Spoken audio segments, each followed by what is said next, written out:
What's up, Taiwan? I'm Yvonne. Thanks for joining us on TaiwanPlus. Taiwan is expanding its investigation into people suspected of holding both Taiwanese and Chinese ID cards.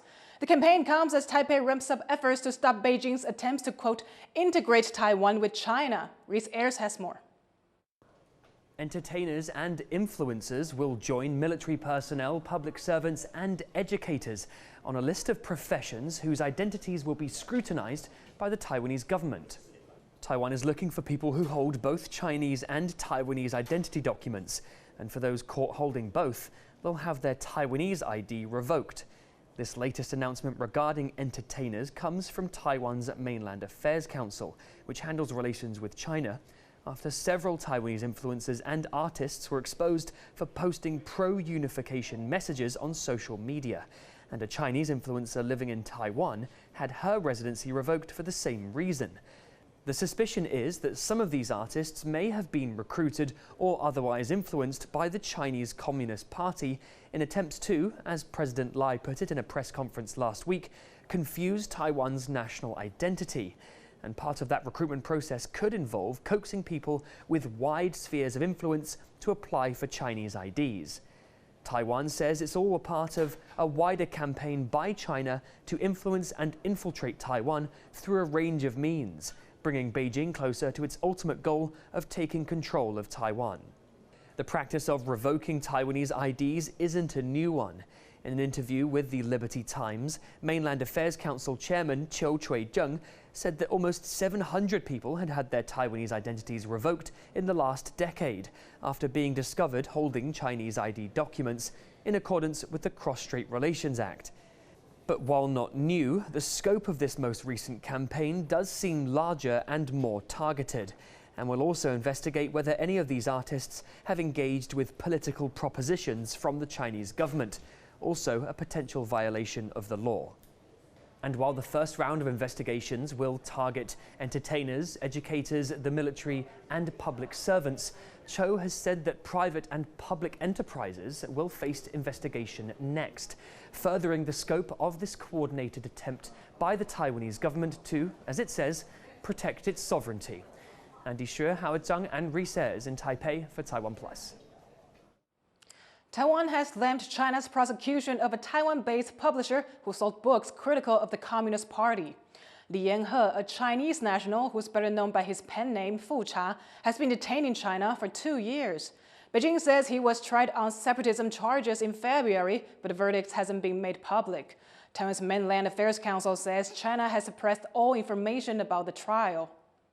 是公开把它当成宣传样板整个审判 都是秘密进行黑箱作业，一般人都不知道他所犯何行，他的证据双方答辩的这个法庭答辩的资讯，外界无从得知。那还有强调他对这个当事人的司法人权，还有辩护人的司法人权的确保，都是谎言。 Taiwan has warned its citizens they should be aware of the risks of traveling to China given cases like these. The military is on high alert after Chinese forces passed close to the country.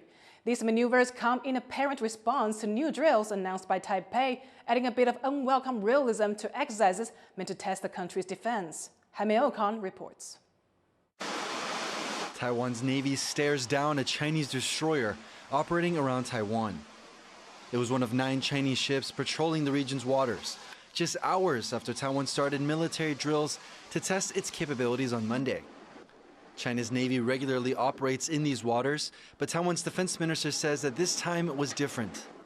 联合战备举行，历来大概就是1个礼拜差不多就会举行一次嘛。昨天比较特殊，只是说在上午举行一次之后呢，不过他的军舰其实抵近20海里没有离开，然后之后下午他们的这个空军有在进来这样。 Taiwan's defense ministry says a total of 59 Chinese military aircraft and drones were spotted operating around the country between Monday and Tuesday. 43 of the aircraft flew closer and breached the country's Air Defense Identification Zone, or ADIZ. Taiwan's military deployed its own aircraft in response and released rare images of Chinese drones around the country. The spike in military activity on both sides is prompting debate between Taiwan's two biggest political parties as tensions with China continue to boil. 两岸需要坐下来谈，那怎么样能够谈？这个我觉得考验赖清德政府。3、4月本来就是中国军演的一个高峰哦，就跟他们8、9月喜欢做这些事情一样哦。中国呢，永远都一定会找一个理由，然后说这是他要做军演的目的。 Taiwan has been trying to boost its defensive capabilities and make sure that its armed forces are ready to react if one of these incursions turns into an actual attack. But with more and more Chinese ships and aircraft spotted around the country, some analysts say that Taiwan may need to reconsider how it's using its limited resources when reacting to these threats. Now it's not surprising to see aircraft on all sides of the island every single day. I mean, that used to be a huge deal. They've succeeded in altering the status quo. The median line has been erased. They have a near permanent naval presence around the island. I do think that at some point, Taiwan does have to choose because of the budgetary limitations. Okay, are we going to spend our spare part budget on maintaining F-16s that are flying to respond to ADA's incursions, or are we going to spend them for practical training in Hongguang? Taiwan's largest annual military drills, the Hongguang exercises, are less than 4 months away. And with military hardware already deployed across the country, Taiwan is sticking to its plan and focusing on making sure its soldiers stay alert. Taiwan's rapid response exercises are meant to last until Friday and test how quickly the country can mobilize its military. But with China conducting its own exercises, these drills have become that much more urgent. Eason Chen and Jaime Ocon in Taipei for TaiwanPlus. Taiwan's government watchdog, the Control Yuan, one of the country's 5 government branches, says it will take massive budget cuts imposed by the legislature to the top court. Rick Lauer reports. It's a difficult time for Taiwan's government, facing massive budget cuts imposed by Taiwan's legislature in the hands of 2 main opposition parties. They've slashed the budget of this branch of the government, the ombudsman known as the Control Yuan, by 96%. They say it's become a toothless tiger that succumbs to pressure by the ruling party that's lost the trust of the public. But the Control Yuan says that these cuts are crippling its ability to investigate important issues faced by Taiwan society, from road safety to human rights, and that it's going to take these cuts to Taiwan's constitutional court. 整个审查的争议，其实并非是只有朝野之争，而是涉及宪政机关无法依据宪法及法律善尽的这个职责的重大议题。那机关运作几乎形同停摆，那影响人民的权益，还有国家的安全跟国际的信誉。 Taiwan government departments and agencies are facing all sorts of challenges as those budget cuts bite. Taiwan's opposition parties say they want to create a more streamlined and efficient government. But Taiwan's ruling party in the presidential office for a historic 3rd term accuses them of playing party politics and says that it's Taiwan's people who will suffer. Klein Wang and Rick Lauert in Taipei for TaiwanPlus. The United Nations and World Health Organization are warning that the freezing of U.S. foreign aid could soon have dire consequences. U.S. President Donald Trump has ordered foreign assistance stopped for 90 days for review of weather programs aligned with his foreign policy. The UN says Myanmar is among the countries that stands to suffer with declining access to medical care in parts of the country close to famine. The WHO says HIV, measles, tuberculosis, polio, and other diseases could all see a resurgence worldwide as U.S. funding dries up. 9 countries have reported failing procurement and supply chains for TB drugs, jeopardizing the lives of people with TB. Over the past 2 decades, U.S. support for TB services has helped to save almost 80 million lives. Those gains, too, are at risk. The cuts to U.S. aid are part of a wider government shakeup in Washington as the Trump administration tries to find savings of $1 trillion.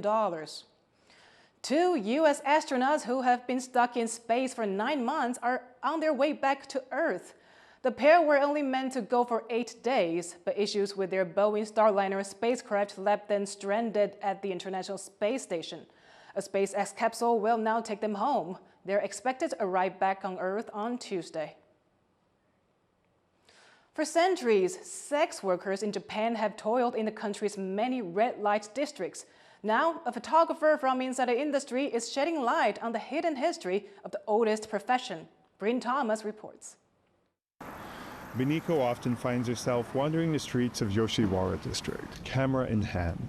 The fading red light district near Tokyo's tourist hotspot Asakusa, once famous for its high-class courtesans, is now telling a different story, one she's capturing in photos.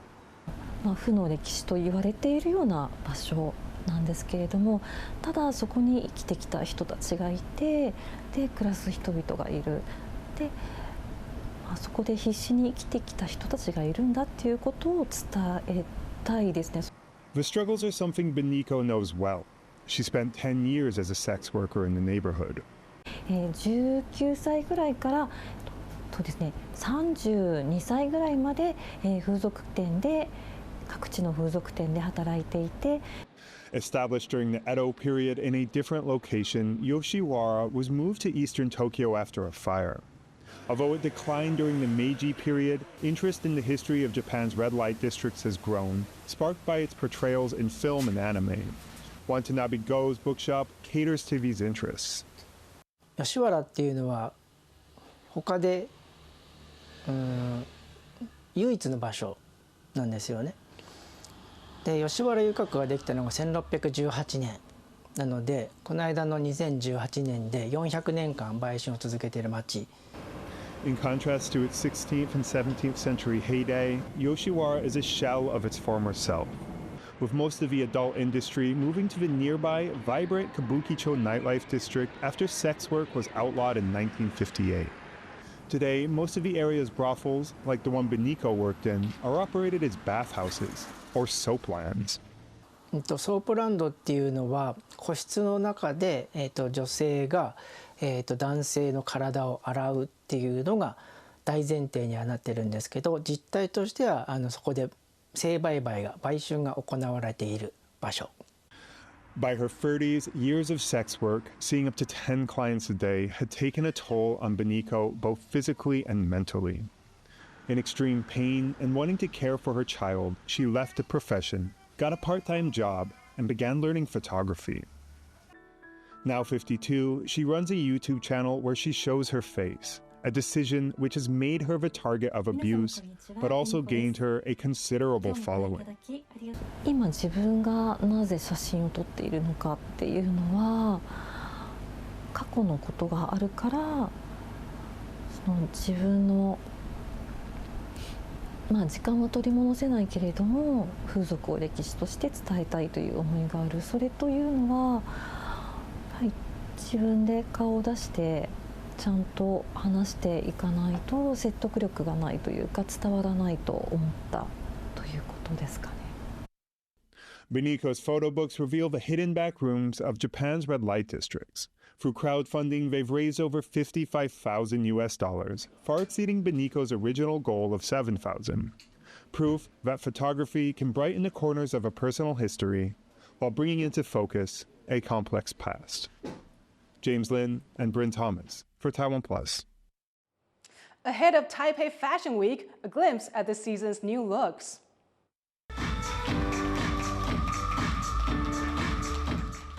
Taipei Fashion Week will run from March 27th through the 30th.